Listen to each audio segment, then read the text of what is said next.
Hey guys, what's going on? Danny AR10 here. And off the bat, I apologize for the video quality if the voice is delayed. I am recording it off YouTube because I'm having a lot of problems with ScreenFlow. It keeps giving me a recording error and it's a real pain in the butt. But this video is going to be about the new iPhone 4.0 software update that was just announced today. I just finished following the conference live on Engadget, and I gotta say there's some pretty big things they've announced for the iPhone update. I'm going to talk about in this video from the top to bottom what's most important that they've added to the least important in the order that I see fit as far as what I think is important to me or not. I'll also talk about a little bit about my phone situation. I do have an iPhone 3GS that may be changing soon, and I'll explain why. And I'll get into a little bit of discussion on the iPad if I have time at the end of the video. But this is mostly going to be focused on the 4.0 update. Starting with the top, multitasking is the big case. They talked about multitasking and how it's going to work and how it's not going to affect your battery life. And the big thing they pushed was the reason they never had it from the beginning, or why they took so long to add it, is because of battery life. They're saying they never got a way to figure it out where it wasn't draining your battery life. I mean, the iPhone alone has a pretty bad battery, and having multitasking is just going to kill it even more. So I don't see how they changed it. It looks intuitive. It looks real nice. It looks like it won't use battery life. We'll see. One of the biggest downsides of the multitasking is it will not work on the iPhone 3G. If you have iPhone 3G or a prior gen iPod Touch prior to the third gen, it's not going to work. It only works in the 3GS and the third gen iPod Touch. That is for memory reasons. The iPhone 3GS has a lot more allocated memory than the 3G does, double, and they needed to cut back somewhere. The iPhone 3G was sluggish as it was, and to add multitasking to it was just not possible. They had to cut somewhere. You do get the 4.0 update, but it will not let you multitask.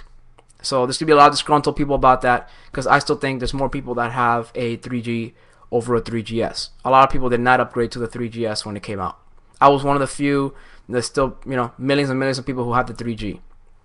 I say the majority of them have the 3G. So multitasking is coming. This update is going to be coming out in the summer. The dev sample was out now for developers. They can start trying it out already.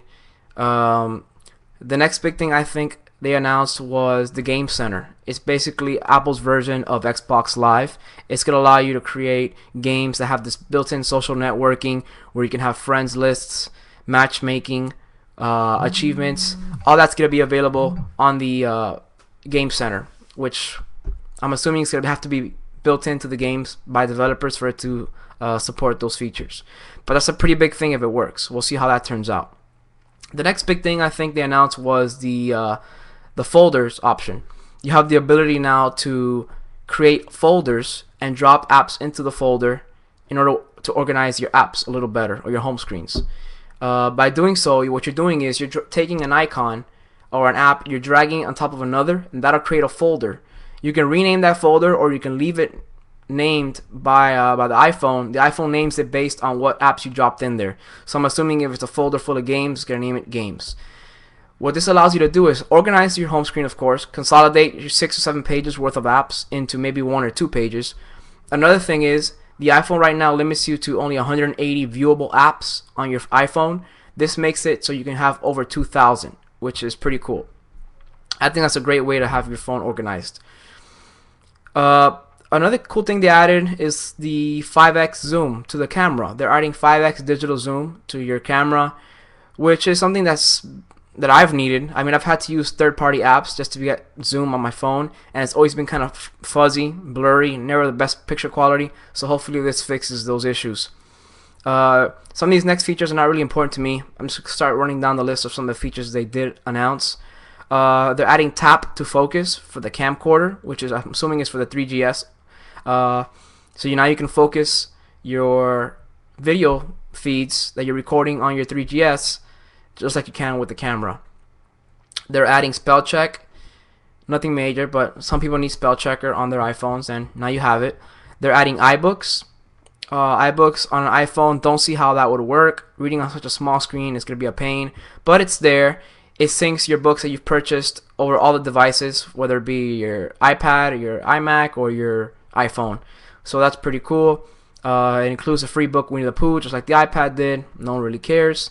But iBooks is coming to the iPhone.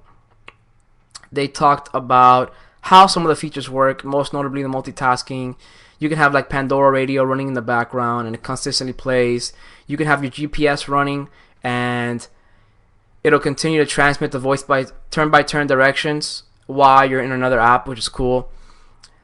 They announced also a unified mailbox for those who have multiple email accounts and have it all in one place. Like I have my Yahoo, my Gmail, my MobileMe. So unified mail allows you to get all your mail in one inbox, and it categorizes it based on the mailbox you received it. That's pretty cool. Again, another way to consolidate your mail. Looking back, trying to keep up to date. What are the small features? I don't want to miss anything that they announced, so I'm gonna check out real quick. I was following it on Engadget.com. They had a live blog going throughout the podcast or throughout the session, and I mean, most notably, out of all the features they've added, of course, multitasking to me is the most important thing. I'm upset that it's going to take, well, summer's right around the corner, but who knows when summer can be. Because to Apple, summer can be the last day of spring. That's how I look at it. I mean, excuse me, it could be the last day of summer. I'm thinking about the transition from spring to summer. So I really don't want to wait. I'm kind of disappointed they didn't announce or give a hint at the new iPhone. That's supposedly coming out in June or July because it's right around the corner and we have no news yet about it. I'm also a little upset that they announced the iPad is getting OS 4.0, but it's not coming till fall. So for you people who can tell time, fall is quite a bit away since we just got out not long ago. So we're looking at months and months of waiting for 4.0, and I don't see why, because if it's summer, the iPhone's getting it in summer, and they run the same operating system. I don't get what's the delay. So,